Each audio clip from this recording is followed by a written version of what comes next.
futbola kluba Jelgava galvenais treneris Sergejs Golubovs pēc draudzības spēles ar futbola centru Jūrmalu. Kāds jūs komentārs? It kā uz 0 noturējām, bet uzbrukumā arī šodien nekā. Rezultāts šajā spēlē nebija galvenais mērķis. Jā. Mēs gandrīz 3 nedēļas nespēlējām, nebija tā prakse mums, un mēs apmierināmies ar to sniegumu, ar rezultātu arī. 0-0 ir labs rezultāts priekš, ja mēs nespēlējām 3 nedēļas, jā, un es domāju, ka būs bišķiņ sliktākais. Jā. Mums šodien nebija pamatsastāvs, tā labākais sastāvs. Jā, nebija Maksima Danilova, nespēlē Vārs ar dodam šansu Kasparam. Viņš izmanto savu šansu, labi nospēlē, jā, arī saglabāt kaut kā 3-4 situāciju pirmā puslaikā. Aleksandra Vlasova nebija tik daudz, viena momentā tur bija bīstams, jā. Bet pārējie visi spēlētāji, labi parādīt, jā, ka viņš ir gatavi spēlēt sezonu. Tas pret Jūrmalā mūsu, es domāju, kā tieši konkurenti mums pa vietā tabulā būs. Mēs ļoti apmierināti ar to. Labi parādīt, diemžēl nesit, jā, neviena komanda šodien nesit, jā, tās ir futbols. Bet bija, Jūrmalai, ja godīgi bija bišķiņ daudz momenti kaut kādi, jā, labāk uzbrukuma bija, bet, labi, noturējās 0-0, tas arī labs rezultāts, jā. Tāds, principā, apmierināts ar to.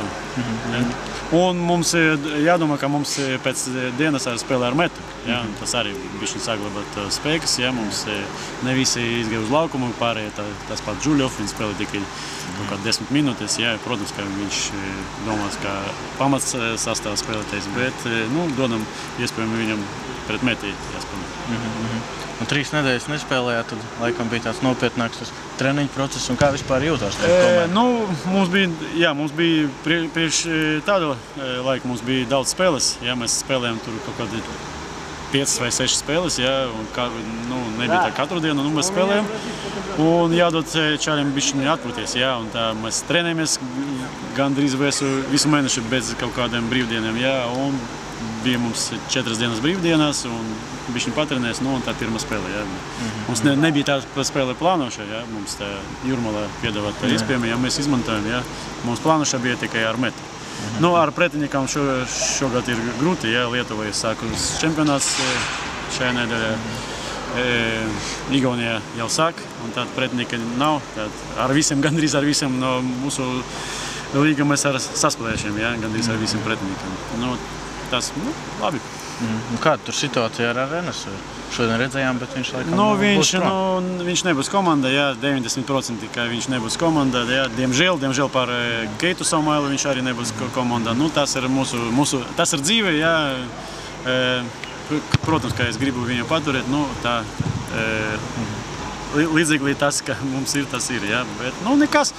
Varbūt vasarā laika viņš pievienos pie mums, mēs meklējam viņu kaut kādu klubu šeit, pirmā līga vai augstākā līga vai Lietuvā, viņš paturējam viņu vēl kaut kādu 3-4 dienas, jā, un tad viņš, ja ne, tad, diemžēl viņš brauc mājās, un tad mēs pēc tam runāsim vasarā laikā. Tagad ir 2 pārbaudas spēles, un tas laikam arī viss pirms sezonas. Es domāju, ka jā. Būs kaut kāda varbūt sastarpēja spēle, jā.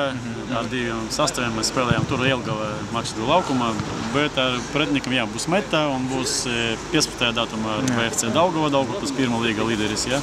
Ar viņu spēlēm, tā skatīsim, kā mēs sagatavojamies sezonai. Kā izstās? Uz sākumu jau būsim gatavi, vai sāksim ieskrieties sezonas laikā? Uzreiz būsim gatavi spēlēt, vai vēl būs jāieskrienas? Nē, jābūt uzreiz gataviem. Protams, ka sezona ir 8 mēneši gaita, jā, vai gandrīz 10 mēneši, jā, bet jāgatavo pēdējā spēlē arī jābūt gatavi, jā. Bet uz pirmā spēle tas ir pirmā spēle, jābūt gatavi uz 100%, jā. Nevar būt, ka uz pirmā spēle mēs gataviem pa pusi, bet kaut kā tur uz nākotnē mēs māja vai jūlijā sākam spēlē, jā. Protams, ka es domāju, ka 100% jābūt, lai būs visi veseli, nebūs nekāda traumas. Pagaidām tas ir. Jā. Paldies. Paldies jums. 10. datumā jums.